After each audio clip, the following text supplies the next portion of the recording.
نحمدہ نصلی علی رسولہ الکریم اما بعد فاعوذ باللہ من الشیطان الرجیم بسم اللہ الرحمن الرحیم۔ آج کا جو ہمارا درس ہے وہ سورۃ الاخلاص پر ہے، جو کہ 112ویں سورت ہے۔ آئیے ہم اسے شروع کرتے ہیں۔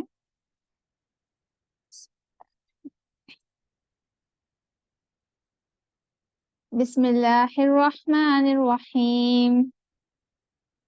قل هو اللہ احد اللہ الصمد لم یلد ولم یولد وَلَمْ يَكُنْ لَهُ كُفُوًا أَحَدٌ۔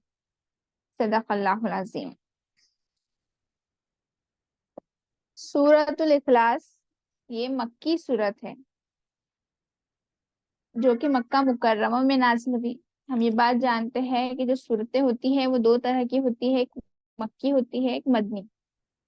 مکی دور میں مکہ میں نازل ہونے والی سورتیں تمام مکی کہلاتی ہیں، اور جو مدینہ میں نازل ہوئی، ہجرت کے بعد نازل ہونے والی تمام صورتیں مدنی کہلاتی ہے۔ حالانکہ وہ کچھ صورتیں ایسی بھی ہے، جو کچھ صورتوں کی آیتیں ایسی بھی ہے جو کہ مکہ مکرمہ میں نازل ہوئی ہجرت کے بعد میں فتح مکہ کے وقت، لیکن وہ بھی آیتیں بھی مدنی ہی میں شمار کی جاتی ہے۔ اسی طرح سے قرآن مجید میں جو ہے تو صورتوں کی تقسیم اور دو طرح سے ہوتی ہے۔ ناموں کی تقسیم صورتوں کے، ایک علامتی ہوتے ہیں اور دوسرا عنوانی ہوتے ہیں۔ کسی صورت میں ایک عنوان کے تحت جب بحث کی جاتی ہے تو اسے عنوانی کہتے ہیں۔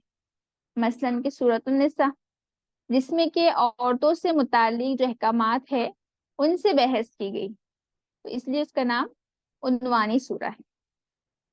وہ جو سورت کا نام ہے وہ عنوانی ہے۔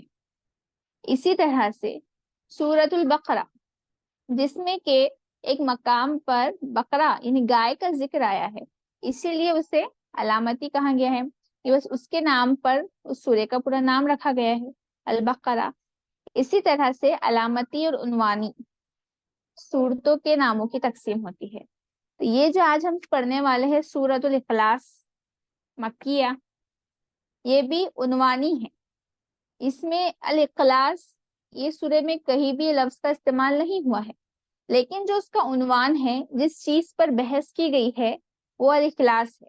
اخلاص پر اس سورے میں بات کی گئی ہے۔ تو آئیے شروع کرتے ہیں کہ یہ جو سورہ ہے یہ مکہ میں ہوا ہے، نازل ہوا ہے، مکی ہے۔ اس کے جو زمانے نزول ہے، تو اس میں ایک واقعہ جو آتا ہے، ایک بات کہ قریش کے جو لوگ تھے محمد صلی اللہ علیہ وسلم سے کہتے تھے کہ ہمیں اپنے رب کا نسب بتائیے، تو اس پر یہ سورت نازل ہوئی۔ بعد میں قریشی کی طرح یہودیوں نے بھی اور عیسائیوں نے بھی حضور صلی اللہ علیہ وسلم سے اسی طرح کے سوالات کیے تھے۔ اکرمہ بن عباس رضی اللہ عنہ سے روایت نقل کی ہے کہ یہودیوں کا ایک گروہ رسول صلی اللہ علیہ وسلم کی خدمت میں حاضر ہوا اور انہوں نے کہا کہ اے محمد صلی اللہ علیہ وسلم، ہمیں بتائیے کہ آپ کا وہ رب کیسا ہے جس نے آپ کو بھیجا۔ اس پر اللہ تعالیٰ نے یہ سورت نازل فرمائی۔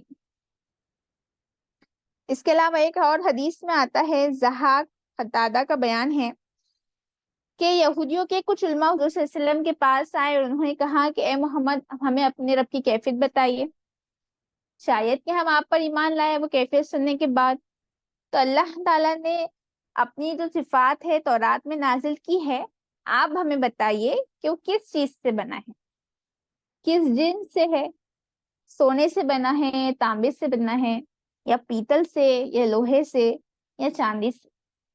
وہ کیا کھاتا ہے، کیا پیتا ہے، اور اس نے اس کائنات کی جو میراث پائی ہے کس سے پائی ہے، اور اس کے بعد کون اس کا وارث ہوگا۔ تو اس پر اللہ تعالیٰ نے یہ سورت نازل فرمائی۔ مکہ مکرمہ میں تو آپ صلی اللہ علیہ وسلم کا جو سابقہ تھا وہ صرف مشرکین سے تھا، جو کہ اہل کتاب نہیں تھے، لیکن پھر بھی ان کے نزدیک جو اللہ کا تصور تھا، جو خدا کا تھا، وہ لوگ بہت واضح تھا، کیونکہ وہ اللہ تعالیٰ کو مانتے تو تھے لیکن ان کے ساتھ کسی اور لوگوں کو بھی شریک کرتے تھے، اور کسی طور پر بھی یعنی کہ ان کے ساتھ کسی طور پر بھی یعنی یکتائی کو قبول کرنے کے لیے تیار نہیں تھے، اپنے خداؤں کو چھوڑنے کے لیے تیار نہیں تھے.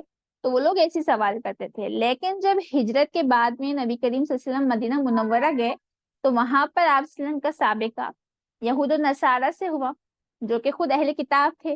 اللہ تعالیٰ نے انہیں کتابیں عطا فرمائی تھی جس میں خود اس کا ذکر تھا، آخری نبی کا ذکر تھا، کیسا ہوگا، کیا نشانیاں ہیں، ہر چیز کا اس میں کھلا کھلا ذکر موجود تھا. اس کے باوجود کیا کرتے تھے وہ لوگ کہ اپنی ان تعلیمات پر، اپنی ان کتابوں میں جو موجود ہے اس چیز کو دیکھ کر آپ صلی اللہ علیہ وسلم پر ایمان لانے کے برخلاف وہ آپ صلی اللہ علیہ وسلم سے مختلف سوالات پوچھا کرتے تھے، مختلف طور پہ آپ صلی اللہ علیہ وسلم کو ایذا پہنچانے کی کوشش کرتے تھے. تو اسی میں سے تھا یہ ایک واقعہ کہ وہ جو آپ صلی اللہ علیہ وسلم کے پاس آئے مدینہ منورہ میں، اور اس وقت آپ صلی اللہ علیہ وسلم سے پوچھا کہ آپ کا جو رب ہے تو کیسا ہے، کس چیز سے بنا ہے، کیا کھاتا ہے، کیا پیتا ہے، اور یہ وراثت جو اس نے پائی ہے یعنی تمام عالم، یہ جہان، دنیا اور انسان، تو یہ کس سے پائی ہے، اور اس کے بعد اس کا وارث کون ہونے والا ہے.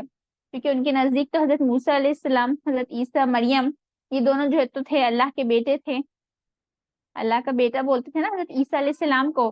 اس طرح سے حضرت عزیر علیہ السلام، اس طرح سے جو ان کے اس میں اللہ تعالیٰ کی خدائی میں شریک بنا لیے تھے، تو اس کی وجہ سے وہ لوگ یہ سوال کرتے تھے. وہ خواہشات نفس کے پیچھے چلے گئے تھے، اور جو چیز انہیں اچھی لگی تو اس کو جو ہے تو ان لوگوں نے اپنے رد و بدل کر دیا اپنے دین میں، اللہ کے دین میں، اور اس کے ساتھ خدائی میں شریک ٹھہرا لیا. حالانکہ یہ لوگ تو نہیں کہتے تھے نا کہ ہمیں شریک بناؤ، نہ حضرت عیسیٰ کا تھا نہ حضرت عزیر کا تھا، لیکن پھر بھی انہوں نے اللہ تعالیٰ کے ساتھ شریک بنا لیا ان لوگوں کو. اور آپ صلی اللہ علیہ وسلم سے نعوذ باللہ اس طرح کے جو ہے تو سوالات کیا کرتے تھے کہ آپ کے بعد، اللہ کے بعد جو ہے تو اس کا وارث کون ہونے والا ہے. تو یہ جو سوالات تھے تو اس کے جوابات کے لیے اللہ تعالیٰ نے یہ صورت نازل فرمائی. یہ ایسی صورت ہے جس کو کہ قرآن کا 1/3 حصہ کہا جاتا ہے، کہ 1/3 جس میں کہ پورا توحید کا بیان ہے مکمل. جہاں پر قرآن مجید میں جگہ جگہ توحید کی کچھ آیتیں، کچھ عنوانات ہے، تو ان سب کا جو خلاصہ، جو نچوڑ ہے، وہ مختصراً ان 4 آیتوں میں اللہ تعالیٰ نے سمو دیا ہے.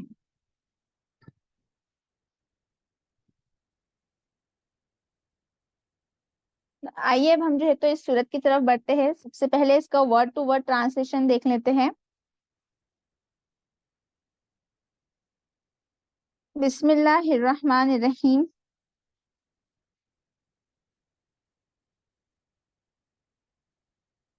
قل هو اللہ احد.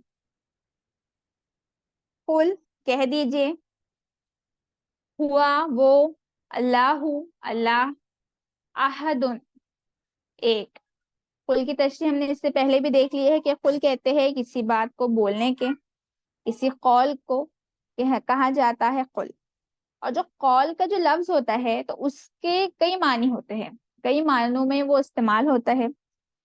ایک جو اس کا مطلب آتا ہے وہ یہ کہ حرف کے مجموعے کو قول کہتے ہیں، یعنی کہ جو زبان کے ذریعے سے ظاہر ہوتے ہو، کا وہ ایک بڑا لفظ ہو، چھوٹا ہو، ایک کیسے بھی ایک چھوٹا سا جملہ ہی کیوں نہ ہو، ایک چھوٹی سی آواز کیوں نہ ہو، تو وہ کیا کہلاتی ہے؟ قول کہلاتی ہے.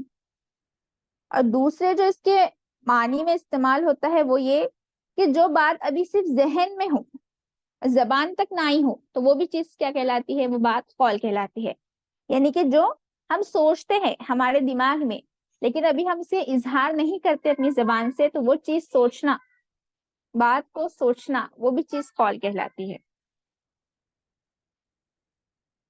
تیسری جو اس کی میننگ ہے وہ یہ ہے کہ جو خیال ہوتا ہے اور جو عقیدہ ہوتا ہے اپنا، تو اس کو بھی قول کہا جاتا ہے. اس کے وہ بھی جو ہے دونوں چیزیں، خیال اور عقیدہ، یہ بھی قول کے معنی میں آتے ہیں. یا پھر کسی چیز پر دلالت کرنا، کسی چیز پر دلیل کے ساتھ بات کرنا، اس کو بھی قول سے تعبیر کیا جاتا ہے. یا پھر پانچویں چیز ہے کہ کسی بھی چیز کو، کسی بھی چیز کا صدقے دل سے یعنی پوری سچائی کے ساتھ، دل کے اطمینان کے ساتھ اعتبار کرنا کہ یہ سچا ہے، تو اس چیز کو بھی کیا کہتے ہیں؟ قول کہتے ہیں. پوری سچائی کے ساتھ اس بات پر اس شخص پر یقین کر لینا، اس کو بھی قول کہا جاتا ہے۔ یا پھر الہام کرنا، اسے بھی قول کہا جاتا ہے، یعنی کہ کسی کے دل میں کوئی بھی بات ڈال دینا، جیسے کہ سورہ کہف میں ہم پتہ ہے ذوالقرنین کا جو واقعہ پڑھتے ہیں ہم، کہ اللہ تعالیٰ نے ان کے دل میں کیا بات ڈالی کہ تم ان کو تکلیف دو۔ تو یہ جو آیت نمبر 86 ہے، تو اس میں جو الہام ہوا ہے تو وہ یہ قلنا یا ذوالقرنین، ہم نے کہا، یعنی اللہ تعالیٰ نے وہ بات ان سے کہی نہیں بلکہ اس کے دل میں وہ بات ڈال دی، لیکن وہاں استعمال کیا ہے قلنا، کہ ہم نے کہا۔ تو یہ چیز الہام کرنا یہ بھی قول کے معنی میں آتا ہے۔ یہ ہے قل، کہہ دیجئے، اظہار کر دیجئے، اعلان کر دیجئے یا برات کر دیجئے، یہ تمام معنی قل کے معنی میں آئیں گے۔ ہوا وہ، یہ ضمیر ہے جو کہ واحد مذکر ہے، ہوا وہ، اللہ اسم ہے، اللہ کے لیے بولا جاتا ہے۔ معبود ہم نے پچھلے اس میں بھی صورتوں میں دیکھے ہیں کہ یہ الہ سے بنا ہے، الف لام تعریف داخل کر کے بنایا گیا ہے، اللہ تعالیٰ کے لیے لفظ مخصوص ہے۔ اور الہ جو ہوتا ہے وہ ہر عام معبود کے لیے بولا جاتا ہے، وہ معبود حق پر ہو، باطل ہو، سورج ہو، چاند ہو، جو کچھ بھی بنا رکھے ہیں مشرکوں نے، سب کو وہ لوگ الہ کہہ کر پکارتے تھے۔ لیکن جو اس کی پرستش، اس کے جو معنی ایک ہوتے ہیں وہ ہوتے ہیں پرستش کرنے کے، الہ ایک پرستش کرنا۔ تو اس بنا پر الہ کے جو معنی ہوتے ہیں وہ ایک ہوتے ہیں معبود، جس کی ہم عبادت کرتے ہیں۔ اسی طرح علیہا، ایک ورڈ آتا ہے عربی زبان میں علیہا، جس کے معنی ہوتے ہیں تحیر کے، یعنی حیران کر دینے کے، کہ اللہ تعالیٰ کی جو باری تعالیٰ کی جو ذات ہے، جو صفات ہے، تو ایک انسان کو، ایک عقل رکھنے والے کو کیا کرتی ہے؟ حیران کر دیتی ہے۔ ہم اس کی ذات میں جتنا سوچتے ہیں تو اس تک پہنچ ہی نہیں سکتے، اس کی تمام نشانیوں کو، تمام کائنات کو، تمام خالق، اس کی جو خلق ہے اس کو دیکھ کر کیا کرتے ہیں؟ ہماری ذہن حیران ہو جاتا ہے۔ تو یہ چیز اللہ تعالیٰ کے لیے ہے۔ تو علیہا اس کے معنی ہوتے ہیں حیران کر دینے، مشتاق کر دینے کے ہوتے ہیں۔ تو یہی ہے ایک قول، یعنی حضرت علی کا اس میں نقل کیا جاتا ہے کہ آپ نے فرمایا کہ تم اللہ تعالیٰ میں غور مت کرو، یا اللہ کی صفات میں غور کرو، اللہ کی جو شخصیت ہے، اللہ تعالیٰ ہے، اس میں غور مت کرو، بلکہ جو اللہ تعالیٰ نے کائنات بنائی ہے، جو نعمتیں تمہیں دی ہے، تم اس میں غور و خوض کرو۔ یعنی اللہ تعالیٰ ایسی شخص وہ ہے ہی نہیں کہ جس میں ہم غور کرتے رہے، کیونکہ ہم اس کو پا ہی نہیں سکتے۔ تو یہ چیز ہے جو کہ تحیر کر دیتی ہے، عقل کو حیران کر دیتی ہے، اسی لیے اسے الہ کہا جاتا ہے۔ اس کے ایک معنی علیہا، ایک جو ورڈ ہے عربی زبان میں، اس کے معنی بھی اللہ کے اس میں آتے ہیں، کہ ایسی ذات جس کے بارے میں ہم متحیر ہو جائے۔ اور ایک ورڈ جو اس کا جو ایک اور میننگ آتا ہے، تو یعنی اتنی صفات اللہ تعالیٰ کی ہے کہ اس میں غور و فکر کرتا رہ جائے، وہ چیز ہے۔ اور ایک آتا ہے ولہ، اس کے میننگ ہوتے ہیں عشق اور محبت میں وارفتہ ہو جانا، بے خود ہو جانا۔ تو یہ بھی اس سے بنا ہے کہ جو انسان، جو مخلوق ہوتی ہے اللہ تعالیٰ کی، جو بھی مخلوق ہے وہ ظاہر ہے وہ اللہ تعالیٰ سے محبت کرتی ہے۔ اللہ تعالیٰ نے بنایا ہے ان لوگوں کو اس لیے کہ وہ تسبیح کرے، تعریف کرے، اس کی جو ہے تو عبادت کرے۔ تو تمام جتنی بھی اللہ تعالیٰ کی خلقت ہے وہ کیا کرتی ہے؟ اللہ تعالیٰ کی تعریف کرتی ہے، حمد و ثنا کرتی ہے، اس سے محبت کرتی ہے، وارفتگی کرتی ہے۔ تو یہ اس کے جو میننگ میں آئے گا کہ عشق اور محبت میں وارفتگی جو ہوتی ہے، تو وہ بھی اس ورڈ کی میننگ میں شامل ہوگا۔ یعنی ایک ہوگا کہ معبود، اللہ کی میننگ ایک معبود ہوگا، ایک وہ جس کی پرستش کی جائے، ایک وہ شخصیت جو کہ متحیر کر دے، حیران کر دے غور و فکر کرنے والے کو، اور چوتھی یہ کہ عشق و محبت میں وارفتگی۔ یہ چار میننگ جو ہے تو اس میں آئیں گے۔ احد، اس کا مطلب ہوتا ہے ایک، احد یعنی کہ ایک۔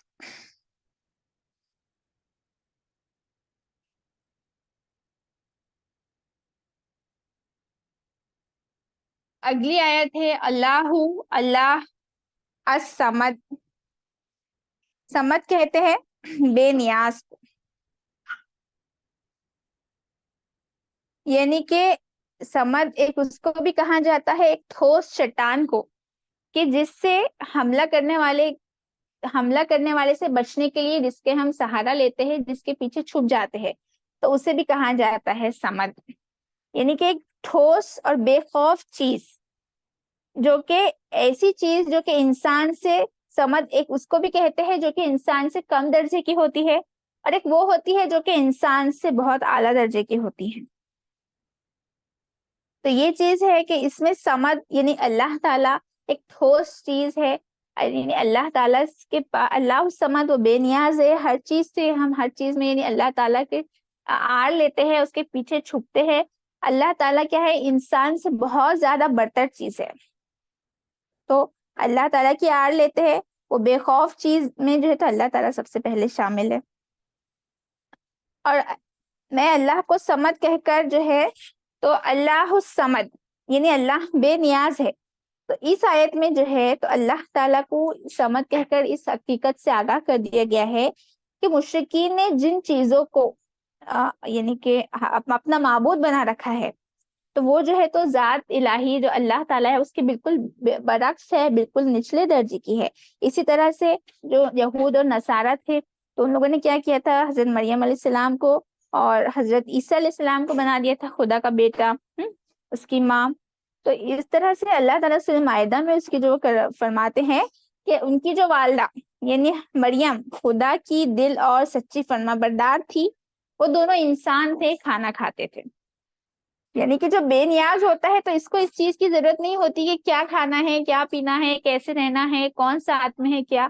بالکل وہ بے نیاز ہوتا ہے ہر چیز سے. تو جو لوگ حضرت عیسیٰ اور ان کی والدہ مریم علیہ السلام کو خدا کا بیٹا نعوذ باللہ کہا کرتے تھے، تو وہ لوگ ہے کہ وہ لوگ تو خدا ہے، وہ تو ہر چیز کی حاجت رکھتے ہیں. لیکن اللہ کیسا ہے، اللہ بے نیاز ہے ہر چیز سے اور ہر واسطے سے بے نیاز ہے.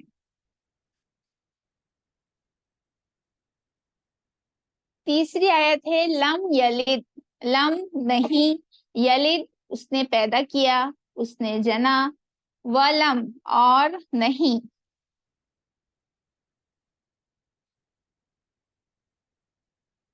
یولد اور نہ وہ جنا گیا. لم کی میننگ نہیں کے ہوتے ہیں، اور جنا ولدا یعنی کہ پیدا کرنا، جنا یہ ہر یعنی واحد مذکر مؤنث سب کے لیے جو ہے تو ایک ہی لفظ بولا جاتا ہے کہ یولد ولم یولد. سورہ نساء میں ہے کہ فَإِن لَمْ يَكُنْ لَهُ وَلَدٌ، اور اگر اولاد نہ ہو، ولدن جننے کو بولتے ہیں، اولاد کے لیے استعمال کرتے ہیں. سمجھ میں آ گیا ہوگا. یہ لم یعنی کہ نہیں کس میں آتا ہے، نگیٹو ہے نہیں. یلد اس نے پیدا کیا، اس نے جنا، و اور لم نہیں، یولد وہ جنا گیا. و اور لم نہیں، اور نہیں، ولم اور نہیں، یکن ہے، لہو لہو اس کا، ہو جو ہے تو اس میں ضمیر ہے اس کی طرف یعنی اللہ تعالیٰ کی طرف پلٹ رہی ہے کہ نہیں ہے اس کا، کفون کفون ہمسر، احد کوئی. تو یکن جو ہے یہاں پر فعل ہے جس کے معنی ہونے کے لیے استعمال ہوتے ہیں. ہم جو تو کن کانا اس میں بہت زیادہ قرآن مجید میں بھی استعمال ہوا ہے، جس کے معنی تھا یا ہے یا ہو، اس کے میننگ میں ہوتا ہے. تو یعنی کہ نہیں ہے کوئی بھی ہمسر اللہ تعالیٰ کا، اس طرح سے اس کا میننگ ہوگا.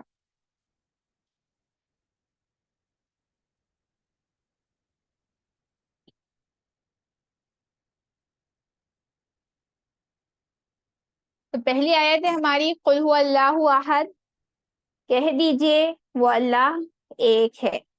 تو اس حکم کے جو اولین مخاطب ہے، پہلے بھی ہم نے 2 صورتوں میں دیکھا ہے کہ اس میں جو ہے تو محمد صلی اللہ علیہ وسلم ہے، لیکن حضور صلی اللہ علیہ وسلم کے بعد ہر مومن اس کا مخاطب ہے، اور اس کو بھی وہی بات کہنی ہے جو کہ محمد صلی اللہ علیہ وسلم کو حکم دیا گیا تھا. تو قل یہاں پر منادی کرنے، بولنے کے اس میں استعمال ہوا ہے، جس کے معنی ہوتے ہیں کہ اعلان کر دو تم، یا منادی کر دو، برملا اظہار کر دو، اور ہر شخص یہ سن لے، یہ جان لے، اور کسی کو یہ بات سننے میں کوئی بھی شبہ نہ رہے اور نہ کسی بھی سوال کی گنجائش رہے. قل یعنی کہہ دو، برات کا اظہار کر دو، اور اس طرح سے کہہ دو کہ جو سن لے تو اب اس میں کسی شک کی گنجائش ہی نہ رہے، یعنی کہ ہم نے جو ہے تو اپنی حجت تمام کر دی، یعنی جتنا بولنا تھا، جتنا سکھانا تھا، جتنا اچھے سے بتانا تھا بول دیا، اب اس کے بعد اس پر کوئی بحث ہی نہیں کی جائے گی۔ تو قل کہہ دیجئے، تو یہ جو ہے ایک اعلان ہے، تو اس کی ضرورت کب پیش آتی ہے؟ جبکہ بہت زیادہ یعنی کہ لوگ اس پر باتیں اٹھا رہے ہو، بہت زیادہ اس ٹاپک پہ بات کر رہے ہو، تو بات کو الجھانے کی اور تول دینے کی کوشش کر رہے ہو، اور اس طرح سے یہ جو موقع ہوتا ہے تو اس وقت یہ ضروری ہوتا ہے کہ ان لوگوں کو دوک ٹوک اور فیصلہ کن انداز میں اس طرح سے مخاطب جو ہے تو کلام کر کے، متکلم اس طرح سے کلام کر کے کہہ دے کہ وہ جو ہے تو اپنا، اس کو سامنے والے کو یہ سمجھ میں آ جائے کہ جو ہے تو سامنے والا اب اپنا وقت ضائع نہیں کرنا چاہتا، اور اپنا وقت جو ہے تو بہت زیادہ قیمتی ہے، اور اس نے جو ہے تو اپنا حجت اپنی ہم پر تمام کر دی ہے۔ تو وہی ہے کہ کہہ دیجئے، اظہار کر دیجئے، ہوا کہ وہ اللہ تعالیٰ کے اسم آ رہے ہیں، ضمیر ہے، ہوا کا جو لفظ استعمال ہوا ہے یہاں پہ، قل ہوا، کہہ دیجئے کہ وہ اللہ، اللہ، تو یہاں پر یہ جو چیز ہے اللہ کا، اللہ کی جو ذات ہے وہ اللہ، اس میں ہوا کا جو استعمال ایسا بھی ہو سکتا تھا کہ قل اللہ احد، کہہ دیجئے کہ اللہ ایک ہے، لیکن قل هو اللہ، کہ وہ اللہ، اس میں جو تھا قریش مکہ کے لیے ایک شناسائی تھی اللہ تعالیٰ سے، وہ لوگ مانتے تھے کہ اللہ ہے، لیکن پھر بھی ان لوگوں نے کیا کیا تھا کہ اپنے شرک میں بڑھتے چلے گئے تھے، کعبے میں کئی بت لا کر رکھے تھے اللہ تعالیٰ کے نیچے کہ یہ جو ہے تو بارش برسانے والی ہے، نعمتیں دینے والی ہے، دعاؤں کو سننے والی ہے، لیکن ان کو یقین تھا اور یہ لوگ جو ہے تو ان کے لیے مانوس تھا کہ اللہ ہے، اور جو لوگ اپنے ان سب کے اوپر کی جو چیز، ان سب کا جو بڑا ہے تو اس کو اللہ ہی کہا کرتے تھے کہ اللہ ہے کر کے، وہی بارش برساتا، وہی سب کرتا، یہ کیا کرتے ہیں، یہ بس جو ہے تو پیغام پہنچانے اور لانے کا کام کرتے ہیں، اس طرح سے ان کو شریک بنا لیا گیا تھا۔ تو وہی ہے کہ ان لوگوں کے لیے کوئی نئی چیز نہیں تھی، اللہ کا جو نام تھا یہ کوئی نیا نہیں تھا، لیکن ان لوگوں نے جو ہے تو اپنے معبود بنا لیے تھے۔ اب اس کا جو واقعہ ہے، ابراہ نے مکہ پر جب چڑھائی کی تھی، مکہ مکرمہ میں، تو وہاں پر اس وقت خانہ کعبہ میں 360 بت موجود تھے، ان لوگوں کے الہ، اس کو لوگ الہ کہتے تھے، اس کو اللہ نہیں کہتے تھے، ان سب کو الہ کہتے تھے کہ وہ خدا ہے۔ حالانکہ اس وقت 360 بت جو ہے تو مکہ مکرمہ میں موجود تھے، کعبے کے اندر، لیکن ان لوگوں نے تمام بتوں کو چھوڑ کر صرف اللہ سے دعائیں مانگی۔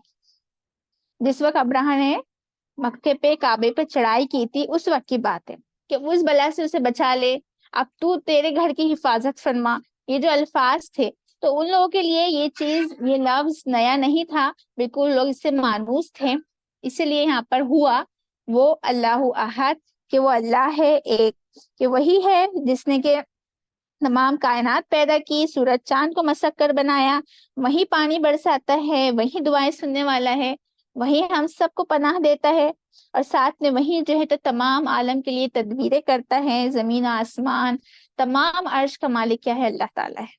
تو یہاں پر وہی بتانا ہے کہ یہ آیت سے یہ بات ہے کہ لوگ جو پوچھا کرتے تھے کہ تمہارا رب کون سا ہے، کیسا ہے، جس کی تم ہم کو بندگی کی دعوت دیتے ہو، ہم کو اس کی طرف بلاتے ہو، تو انہیں جواب دیا گیا ہے کہ هو اللہ، وہ اللہ ہے۔ اس سے جو ہے تو خود بخود یہ مطلب نکل جاتا ہے کہ تم خود اپنا اور ساری کائنات کا جو خالق ہے، جو مالک ہے، جو رازق ہے، جو تمہیں رزق دیتا ہے، تو تم مانتے ہو کہ جب سخت وقت آتا ہے تو تم سب کو چھوڑ کر اس کو پکارتے ہو کہ وہی میرا رب ہے، اسی کی بندگی کے میں طرف جو ہے تو تمہیں بلاتا ہوں، یہ چیز کا یہاں پر اعلان ہے۔ تو یہاں پر وہی ہے کہ تمام یعنی کہ بتوں کے ہونے کے باوجود جو مشرکین مکہ تھے وہ اللہ سے مانوس تھے، اللہ کو جانتے تھے، بالکل وہ جانتے تھے، وہ سمجھتے تھے کہ مخلوقات کو رزق دینے والا، مصیبت کے وقت جو ہے تو اپنے بندوں کی مدد کرنے والا اللہ ہی ہے۔ ان کے بت نہ سوتے ہیں، نہ جاگتے ہیں، نہ زندہ ہوتے ہیں، نہ کسی کی آواز کو سنتے ہیں، نہ دیکھتے ہیں، تمام چیزوں پر غالب جو ہے تو اللہ کی ذات ہے۔ یہ چیز ان پر بھی کلیئر تھی، لیکن وہ اپنی سرکشی میں اور اناد میں اس حد تک بڑھ گئے تھے، تو اس کا یہاں پر جواب دیا گیا ہے کہ قل هو اللہ احد، کہہ دیجئے کہ وہ اللہ ایک ہے۔ دوسری آیت ہے اللہ الصمد کہ اللہ بے نیاز ہے. اس میں جو اصل سمد استعمال ہوا ہے تو اس کا جو روٹ ورڈ ہے وہ ہے سواد، میم اور دال. تو عربی زبان میں اس مادے سے، اس روٹ ورڈ سے جو لفظ بنتے ہیں، جو ورڈز بنتے ہیں، تو اس پر جب نگاہ ڈالی جاتی ہے تو بہت زیادہ وسیع معنی میں استعمال ہوتے ہیں. صرف ایک بے نیاز ہی اس کے معنی نہیں، اس سے بھی وسیع ترین معنی میں اس کو استعمال کیا جاتا ہے. اس کا جو پہلا معنی آتا ہے کہ سمد وہ ہے کہ جس سے بالاتر کوئی نہ ہو، جس سے بڑا اس کے اوپر والا کوئی ہو ہی نہ، اس کو کہا جاتا ہے سمد. ایک معنی یہ آتے ہیں کہ جو سب سے بے نیاز ہو اور سب اس کے محتاج ہو. اس کے علاوہ جو کہ ہمیشہ زندہ رہنے والا ہو، لازوال ہو، کبھی نہ مرنے والا، کبھی نہ ختم ہونے والا ہو، ہمیشہ قائم دائم رہنے والا ہو. ایک مطلب سمد کا یہ بھی آتا ہے. اس کے علاوہ سمد کہتے ہیں بے عیب ہو، جو کہ بالکل عیب سے پاک ہو. جب بھی کوئی آفت آتی ہو تو اس پر نہ آتی ہو، یعنی کوئی بھی آفت اس پر نہ آتی ہو. بالکل اس طرح کی ذات ہے اللہ تعالیٰ کی، وہ ہے الصمد. اور جو اپنی تمام صفات میں اور تمام اپنے اعمال میں کامل ہو، مکمل ہو، کہیں سے جھول کچھ نہیں دکھائی پڑتا ہو. انسان کی پرسنالٹی جتنی بھی اچھی ہوتی ہے لیکن کہیں نہ کہیں انسان ہوتا ہے مختلف، ایک نہ کچھ نگیٹیوٹی، کچھ خامی انسان میں تو ہوتی ہے. کوئی بھی انسان مکمل نہیں ہوتا ہے. تو الصمد جو ہوتا ہے وہ یہ کہ وہ اپنی تمام صفات میں، اپنی تمام اعمال میں کامل ہوتا ہے، مکمل ہوتا ہے. وہ کون ہے؟ اللہ کی ذات ہے. الصمد کی جو میننگ آئیں گے وہ بھی یہی آئیں گے کہ صفات اور اعمال میں کامل ہونا. اس کے علاوہ جو ساتویں اس کی جو معنی ہوتے ہیں وہ ہے کہ ایسی صفت ہو اس کے اندر کہ ویسی صفت کسی دوسرے میں نہ ہو، یعنی کوئی دوسرا متصف ایسا موجود ہی نہ ہو جیسی کہ صفت اس کے اندر ہے. جیسے ہم دیکھتے ہیں سورہ فاتحہ میں پڑھے کہ الرحمن الرحیم، اس جیسے رحم کرنے والا رحیم ہے کہ کوئی؟ بالکل اسی طرح کی صفت والا کوئی دوسرا ہمیں نہیں ملتا. انسان بھی کرتا ہے، رحیم بھی ہے، رحم کرتا ہے، لیکن اس جیسی رحیمی نہیں دکھا سکتا بالکل بھی. تو یہ چیز ہے کہ اس جیسا متصف کوئی نہ ہو. یہ بھی سمد کے میننگ میں آتا ہے. اس کے علاوہ الصمد نہ کھاتا ہو نہ پیتا ہو، یہ بھی ایک اس کے معنی میں آتا ہے. اس کے علاوہ سے کہ جس میں سے نہ کوئی چیز کبھی نکلی ہو نہ نکلتی ہو، ایسی جو شخص، ایسی جو وہ ہے تو اس کو ہم کہتے ہیں سمد.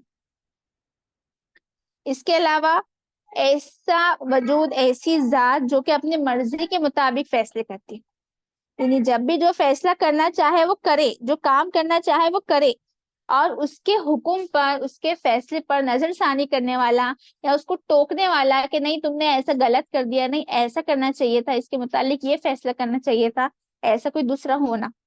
تو ایک معنی یہ ہے کہ وہ اپنے مرضی سے چاہے فیصلہ کرے اور کوئی اس پہ حکم یا نظر ثانی کرنے والا نہ ہو، ایسی ذات کو کہتے ہیں سمد.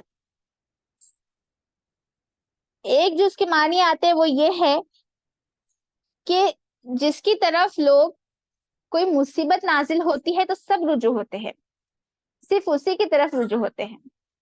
یعنی کہ تم ویسے تو ہر چیز کو مانتے ہو، حبول، لات، عزا، منات، سب پر تمہارا یقین ہے، عام دنوں میں سب کے پاس جاتے ہو، عبادتیں کرتے ہو، لیکن جب مصیبت آتی ہے تو کیا کرتے ہو؟ ان سب کو چھوڑ دیتے ہو اور صرف اللہ کو پکارتے ہو. جو حقیقت ہے ان کے دلوں میں بھی ہے نا یہ چیز کہ اللہ تعالیٰ ہی حقیقت ہے، اور اللہ تعالیٰ کے پاس ہی اپنے حاجات لے کے جاتے ہیں، کیونکہ ان لوگوں کو بھی پتا ہے کہ جو بت ہے یہ سب چیزیں ہیں تو یہ ہمارا کچھ بھی فائدہ نہیں کر سکتی.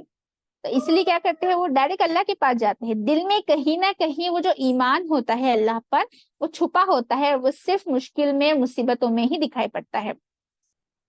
تو وہی ہے کہ جب بھی کبھی مصیبت نازل ہوتی ہے تو مدد کے لیے کس کے پاس؟ اللہ تعالیٰ کے پاس دوڑے چلے جاتے ہیں. تو یہ بھی مطلب ہوں گے الصمد.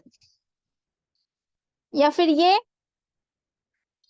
کہ جس پر سرداری ختم ہو گئی ہو اور تمام لوگ اپنی ضرورتوں کے لیے، اپنی حاجات کو پورا کرانے کے لیے، اپنی خواہشات کو مکمل کرانے کے لیے اس کی طرف رجوع کرتے ہو، تو ایسی ذات کو بھی کہیں گے الصمد. یا پھر ایسا کہ جو اپنی شرف میں، اپنی عظمت میں اور اپنی بردباری میں، اپنے علم میں اور اپنے حکمت میں مکمل ہو۔ یہ ذات تو صرف اللہ کی ہو سکتی ہے۔ کوئی بھی انسان اس چیز کی اہلیت نہیں رکھتا کہ وہ اپنے علم میں، اپنی حکمت میں، اپنی سیاست میں، ہر چیز میں مکمل ہو۔ کہیں نہ کہیں تو خامی رہ جاتی ہے۔ تو بالکل ویسی ذات جو کہ تمام چیزوں سے بے نیاز ہے، نہ اس کو کسی چیز کی حاجت ہے، نہ کھاتا ہے، نہ پیتا ہے، نہ سوتا ہے، بالکل لازوال ہے، بے عیب ہے، اور اس پہ نہ کوئی آفت آتی ہے، نہ اس سے کچھ نکلتا ہے۔ اس کی جو صفات ہے، جتنے بھی اعمال ہے، اس میں وہ پورا مکمل ہے، اور جو اپنی مرضی سے مطابق فیصلے کرتا ہے، اور اس میں کسی کا اختیار نہیں کہ وہ اس کو ٹوک سکے، روک سکے، اور تمام لوگوں کی مصیبت کے وقت جو ہے تو اسی کی طرف رجوع کرتے ہیں اور اپنی حاجات اسی کی طرف پیش کرتے ہیں۔ یہ ہے الصمد، اللہ الصمد۔ لیکن اب آپ جان گئے ہوں گے کہ الصمد کا جو معنی ہے وہ کتنا وسیع ہے۔ اس کے جو مادے سے جو الفاظ بنتے ہیں تو یہ اس کے مختلف معنی تھے، میننگز تھے، جو کہ ہم نے یہاں دیکھے، تو وہ سب چیزیں آج سمجھ میں آئیں گی۔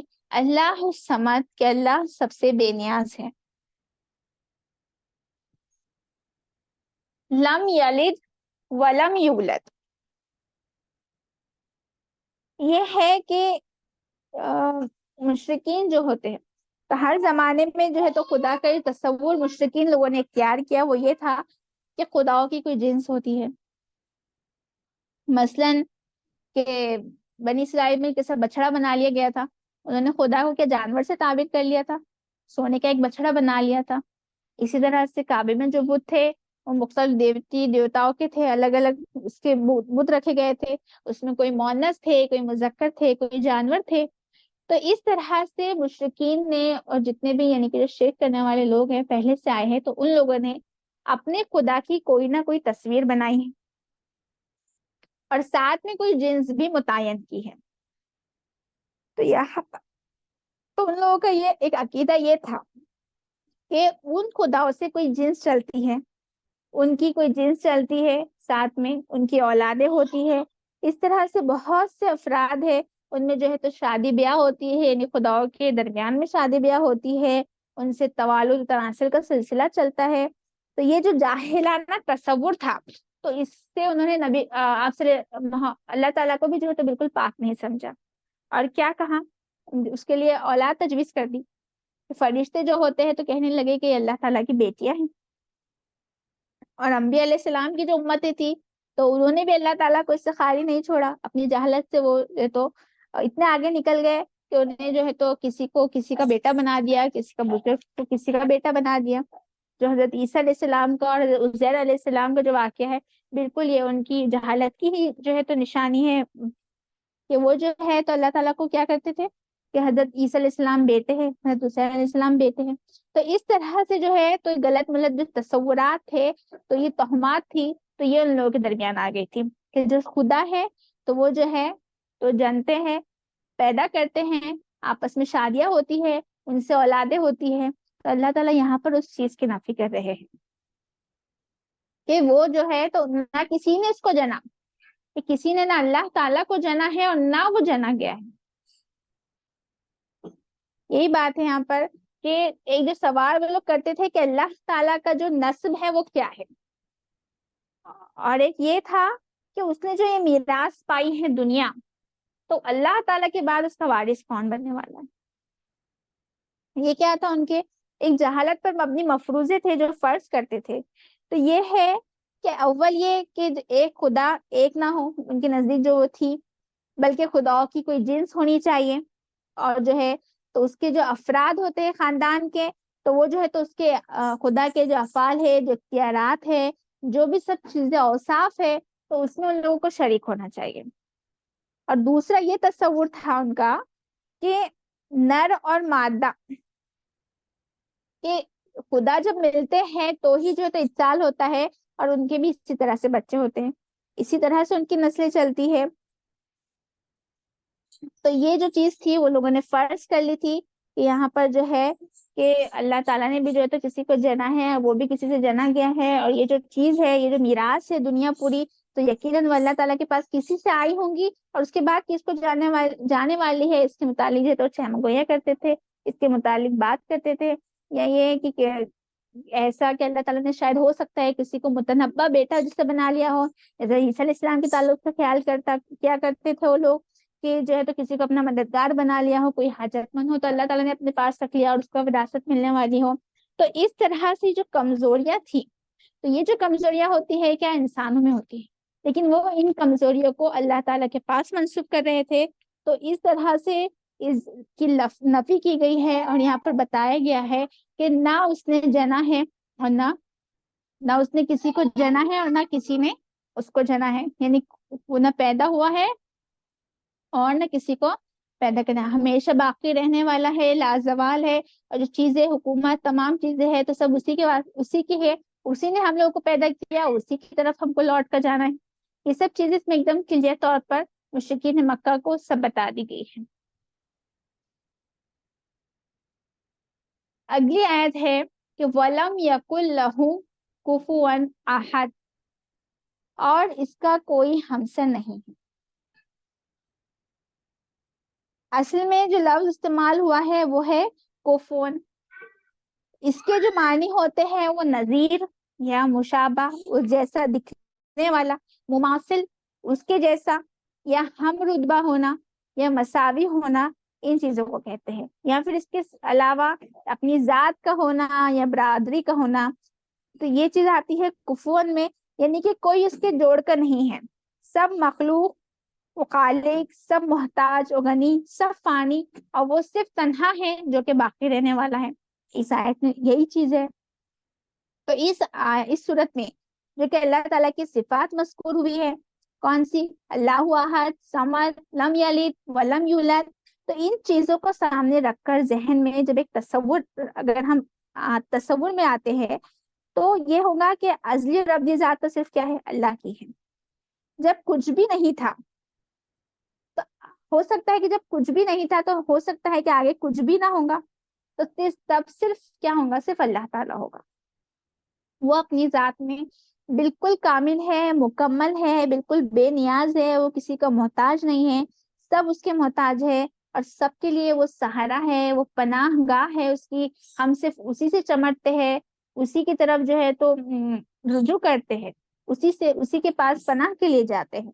تو ہر چیز جو ہے اسی کے حکم سے وجود میں آتی ہے, اسی کے حکم سے فنا ہوتی ہے. وہ نہ کسی کا باپ نہ کسی کا بیٹا ہے, بلکہ سب خالق اور پروردگار کا ہے. کوئی چیز اس کی ذات یا اس کے جوہر سے نہیں ہے, بلکہ ہر چیز اس کی مخلوق مربوب ہے, سب اس نے پیدا کیا ہے, اور کوئی اس کی برابری نہیں کر سکتا, بلکہ سب کیا ہے؟ اس کے بندے ہیں, غلام ہیں, محکوم ہیں. یہ چیز آتی ہے کفون میں. کفون کا جو لفظ ہوتا ہے ہماری زبان میں بھی استعمال کیا جاتا ہے. مثلا یہ کہ جب رشتے کے لیے جاتے ہیں, شادی نکاح کے لیے کوئی ارادہ کرتا ہے تو کیا دیکھتا ہے؟ کفون, اپنے برابری میں, اپنے ساتھ, اپنی ذات میں, اپنے سٹیٹس کا یہ چیز دیکھتا ہے. تو یہ چیز ہوتی ہے کفر, یعنی کہ کوئی بھی ایسی ذات یا کوئی بھی ایسی کوئی چیز ہے نہیں جو کہ اللہ تعالیٰ کی برابری کرے, اللہ تعالیٰ کے برابر ہو. بس یہ وہی ہے کہ نہ کوئی ہے نہ کوئی ہو سکتا ہے آگے بھی جو اللہ کی مانند ہو, اس کے رتبے کا ہو, اس کی صفات کا ہو, یا اس جیسے افعال کرنے والا ہو, یا اس جیسے اختیارات میں تو اس کی مشابہت رکھتا ہو. ایسا کوئی نہیں ہے. تو مکمل طور پر اگر ہم اس صورت کو دیکھیں تو اس میں آپ صلی اللہ علیہ وسلم کو جو حکم دیا گیا ہے وہ یہی ہے کہ وہ اعلان برت کر دے, لوگوں کو سنا دے, اپنی حد کو تمام کر دے. یہ جو ہے تو توحید کا جو وہ ہے کنسپٹ ہے, اس چیز کو لوگوں کے سامنے بس یہ 4 آیتوں میں جو ہے تو سمو کر بتا دیا گیا ہے. یہی کہ اللہ کیا ہے؟ ایک ہے, بے نیاز ہے, بالکل اسے کسی چیز کی ضرورت نہیں ہے, نہ کھاتا ہے نہ پیتا ہے, نہ کوئی آفت آتی ہے, بالکل بے عیب ہے. سب چیزیں جو ہے تو ہم اس کی طرف رجوع کرتے ہیں, اس کے فیصلے پہ کوئی دوسرا حکم سنانے والا نہیں ہے, نہ نظر ثانی کرنے والا ہے. اس کی ذات ایسی ہے, تمام چیزوں پر جو ہے تو اللہ تعالیٰ بے نیاز ہے. لم یلد ولم یولد, اور نہ اس نے جنا اور نہ وہ جنا گیا ہے. ولم یکن لہ کفوا احد, اور اس کا کوئی ہمسر نہیں ہے جو کہ اس کی برابری کر سکے تمام معاملات میں, تمام حکموں میں, تمام جو ہے دنیا کو چلانے میں. اگر ایسا ہوتا کہ اگر ایک خدا کی جگہ 2 خدا ہوتے, اس کا ہمسر ہوتا, تو کہ دنیا قائم رہتی؟ بالکل دو لوگ ایسے ہوتے ہیں، دو لوگ جب ساتھ میں رہتے تو کیا ہوتا ہے، نہیں یہ بات میں کہہ رہا ہوں، نہیں میں کہہ رہا ہوں، ہر شخص ہر ذات یہ چاہتی کہ نہیں میرے حساب سے دنیا چلے، دوسرا چاہتا نہیں میرے حساب سے دنیا چلے، تو یہ دنیا چلتی؟ یہاں پر کیا ہو جاتا، طوفان برپا ہو جاتا، خلط ملط ہو جاتی سب چیزیں۔ تو وہ اللہ واحد ہے، اسی لیے دنیا کا نظام اس بہتر خوبی کے ساتھ چل رہا ہے، ہر چیز کو چلانے والا، تمام چھوٹی سے چھوٹی مخلوق کو دیکھنے والا، گونگی چونٹیوں تک کو اللہ تعالیٰ دیکھتا ہے، ان کی باتوں کو سنتا ہے، انہیں جواب دیتا ہے۔ تو یہ چیز جو ہوتی ہے صرف اللہ تعالیٰ میں، کیونکہ وہ واحد ہے اور تمام چیزوں سے بے نیاز ہے، اور اس کی ذات اپنے آپ میں ایک مکمل ذات ہے۔ یہ ہمارا یقین ہے، ہمارا اعتماد جو ہے اللہ تعالیٰ پر یہی ہے۔ اور جو ہوتا ہے پہلا جو اسلام میں داخل ہونے کا وہ یہی ہے کہ ہم جو تو اس بات پہ اقرار کرے کہ اللہ ایک ہے اور اس کے ساتھ کوئی شریک نہیں، اور محمد صلی اللہ علیہ وسلم اس کے بندے اور اس کے رسول ہیں۔ تو یہ جو سورۃ الاخلاص ہے، تو اس کو 1/3 یعنی کہ 1/3 سورت کے برابر قرار دیا گیا ہے۔ اس کے علاوہ 3 عقیدے ہیں قرآن مجید میں مکمل جو کہ پیش کیے گئے ہیں، ایک ہے توحید کا، دوسرا رسالت کا، اور تیسرا آخرت کا۔ لیکن یہ خالص جو ہے تو توحید کو بیان کیا گیا ہے اس سورے کے اندر، اس لیے آپ صلی اللہ علیہ وسلم نے اس سورے کو 1/3 آف قرآن کہا ہے، کہ قرآن کا 1/3 حصہ، کہ جہاں پر بھی قرآن مجید میں توحید کے متعلق بیان ہے، اگر ہم اس کو نچوڑے، اس کا جو ہے تو ایک بنیاد لینے کی کوشش کرے، تو وہ سب چیزیں مل کر ان 4 آیتوں میں سمو دی گئی ہے۔ وہی ہے کہ سمندر کو جو کوزے میں بند کرنے کی جو مثال ہے، بالکل اسی طرح سے قرآن مجید کی یہ صورت ہے۔ تو آج ہم نے جو ہے تو سورۃ الاخلاص کو دیکھا الحمدللہ، اور اس میں جو موجود جو چیزیں ہیں اسے سمجھنے کی کوشش کی ہے۔ اللہ تعالیٰ سے دعا ہے کہ اللہ تعالیٰ ہمارے علم میں برکت دے، ہمیں اور سمجھنے والا بنائے۔ اگر اس سے متعلق آپ کے ذہن میں کوئی سوالات ہو تو بالکل آپ اس میں پوچھ سکتے ہیں چیٹ باکس میں، یا اپنا مائک اوپن کر کے۔